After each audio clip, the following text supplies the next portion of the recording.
Buenos días, soy Vanessa Vallejo y ustedes están escuchando el podcast del Pan Am Post.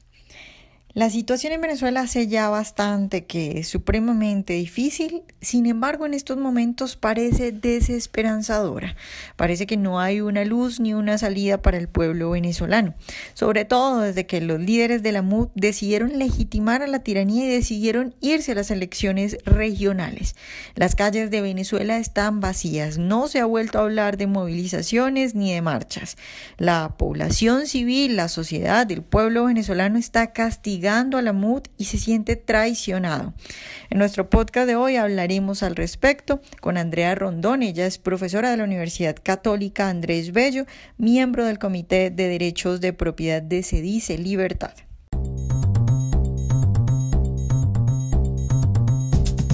Andrea, buenos días y de nuevo muchas gracias por estar en el Pan Am Podcast.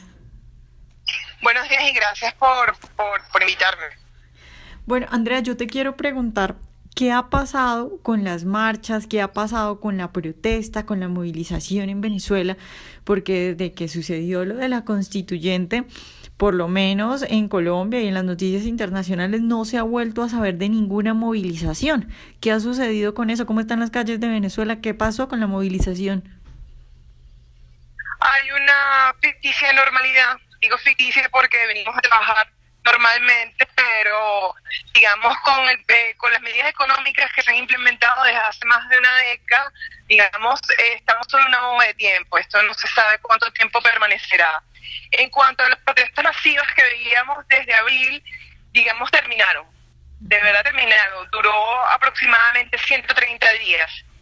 Ha habido ciertas manifestaciones, no te digo que no. De hecho, hay una iniciativa que se llama Dale Letra al Cambio, que está contando y está, digamos, dando a conocer la cantidad de presos políticos que ocurrió con ocasión a esos 130 días de protesta.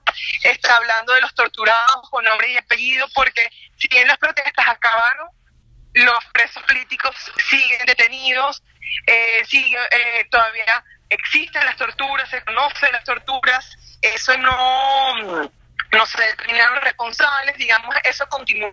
Entonces, pero esas son pequeñas iniciativas coyunturales muy puntuales, y esas protestas masivas que veíamos y que dieron la vuelta al mundo, lamentablemente eso se acabó. Andrea, ¿y qué pasó con la MUD? Es decir, lo que hemos visto es que la mayoría de los líderes de la MUD han dicho que sí, que se van a ir a elecciones regionales, incluso se habla de que están negociando. Leopoldo López reunido con Zapatero. Hasta donde yo supe teníamos solamente a María Corina Machado y Antonio Ledesma hablando de que no era bueno ir a elecciones regionales. Pero ¿qué se ha vuelto a saber de ellos? ¿Están ya todos negociando con el gobierno? ¿O cómo lo ves tú? ¿Cómo ven los venezolanos lo que está sucediendo en este momento con la MUD? Como tú muy bien afirmas, solamente el caso de María Corina Machado y de Ledesma se separaron abiertamente de la MUD en cuanto a su posición de ir a elecciones regionales, porque en este contexto es imposible ir a elecciones regionales. Por algo no avalamos tampoco la Asamblea Nacional Constituyente, porque tenemos un árbitro que es un brazo ejecutor de gobierno, un brazo ejecutor de esta política, de esta dictadura, de este totalitarismo. En consecuencia, no hablábamos en la Asamblea Nacional Constituyente, tampoco se puede avalar las regionales, y nada asegura que a los gobernadores no les tocaban sus competencias, como ha ocurrido con la cantidad de alcaldes perseguidos y detenidos que existe. Con relación a la MUD, ha sido realmente vergonzosa su posición, porque de los diputados de la MUD que fueron elegidos el 6 de diciembre, ya la mayoría se postuló como candidatos para gobernaciones.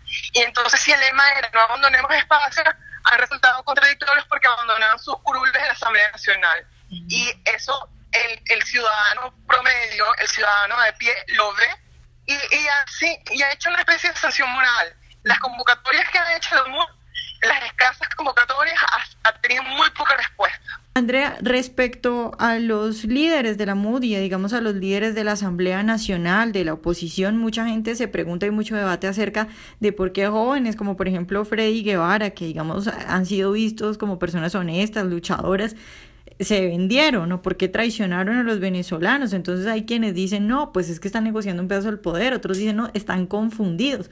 ¿Tú qué crees que por dónde va eso? ¿Por cómo se explica a un venezolano que jóvenes como Freddy Guevara y diputados de la Asamblea Nacional opositores hayan decidido validar a la tiranía de Maduro?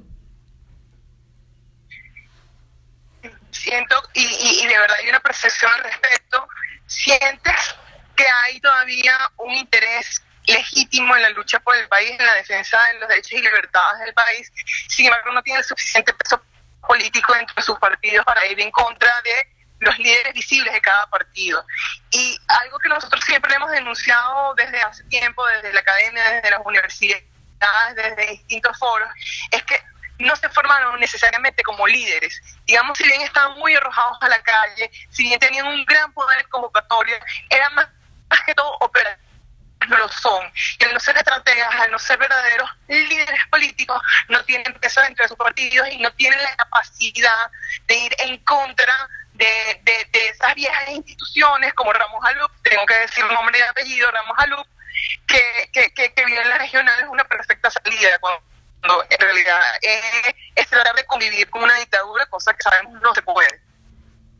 Claro, Andrea, ¿qué se viene para los venezolanos? Porque si uno ve el panorama, pues como está, entonces tenemos una tiranía que está, digamos, más consolidada que nunca, que parece irle supremamente bien, una supuesta oposición que más bien legitima esa tiranía, que más bien le sirve y que es útil a ella, y no hay protestas en las calles, no hay movilizaciones. Entonces, ¿qué piensa un venezolano del común? ¿Qué piensas tú de esa situación? ¿Cómo se puede arreglar eso? ¿Ves alguna esperanza? No, de momento no la tenemos. La mayoría del venezolano promedio no la tiene, y más con la hiperinflación acelerada que ha ocurrido ya en las últimas semanas.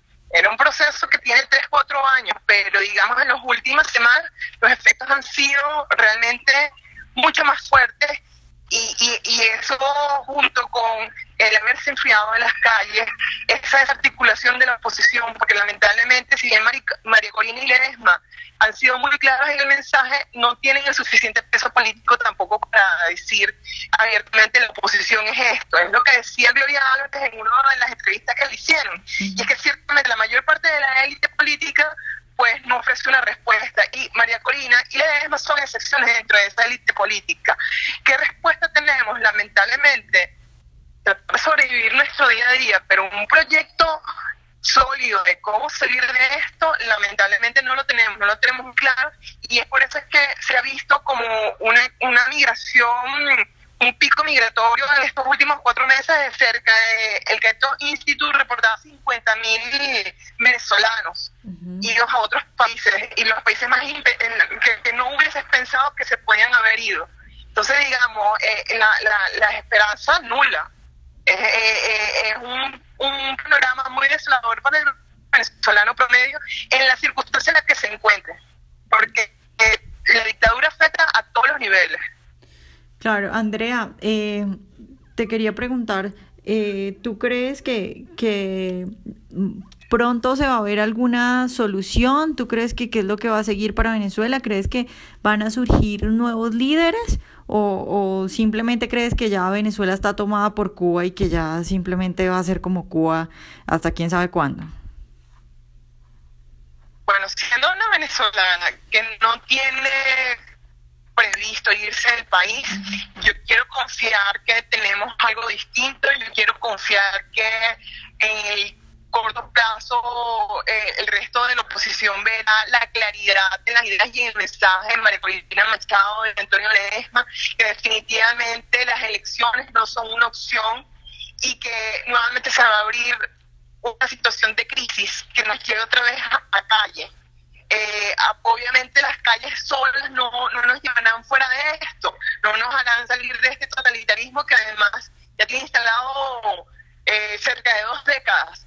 Pero yo quiero confiar que eventualmente, yo no digo ya la MUD, porque yo ya creo que hay que trascender a la MUD, pero definitivamente una reinvención de la oposición, y con estas caras visibles que son María Corina Machado y Antonio Ledesma, yo quiero pensar que se avecina, quiero pensar que eso vendrá, porque de lo contrario es una Cuba moderna del siglo XXI, y una Cuba del siglo XXI es más, digamos, el enfermo agónico dura más.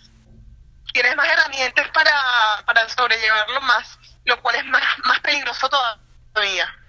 Andrea, ya para terminar, quiero preguntarte por el informe que ha presentado la ONU esta semana sobre pues todas las torturas que han ocurrido en Venezuela. ¿Qué se ha hablado de eso? ¿Qué es lo que dice la ONU? ¿Qué es lo que se ha reportado hasta el momento? Mejor dicho, ¿cómo viven los manifestantes que salen a la calle y que los coge la Guardia Nacional? Bueno, definitivamente las cifras que refleja este reporte de la ONU se acerca bastante a la realidad. Obviamente hay un margen, porque las cifras oficiales no se compadecen con toda esta tragedia y con toda esta pesadilla que vivimos estos 4 meses, pero se acerca bastante.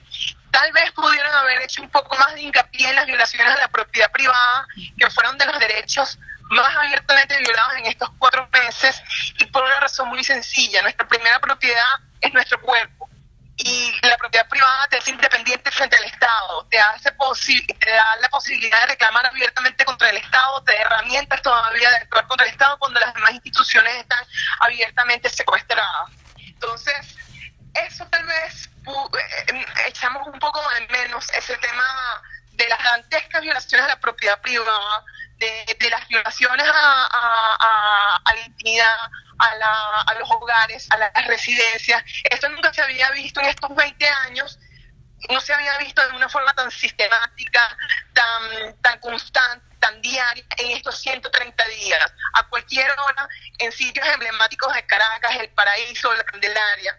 Nos recordaban abiertamente: estás en una dictadura, estás en un totalitarismo, no se te ocurra salir porque vamos a entrar en tus hogares, vamos a robar, vamos a matar a tus mascotas, vamos a destruir tu hogar, vamos a destruir donde te sientes seguro, es decir, tu hogar. Eso nunca antes se había vivido.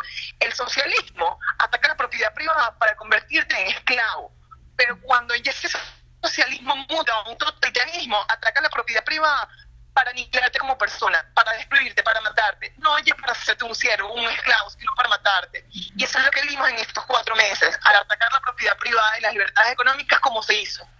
Andrea, de nuevo, muchas gracias por estar hoy con nosotros. Mil gracias a ti, Vanessa, y siempre agradecida por tomar en cuenta el caso venezolano, de verdad. Ojalá hayan disfrutado este podcast de hoy. Recuerden seguirnos en nuestro canal de YouTube y en nuestras redes sociales, y nos vemos en un próximo Pan en Podcast.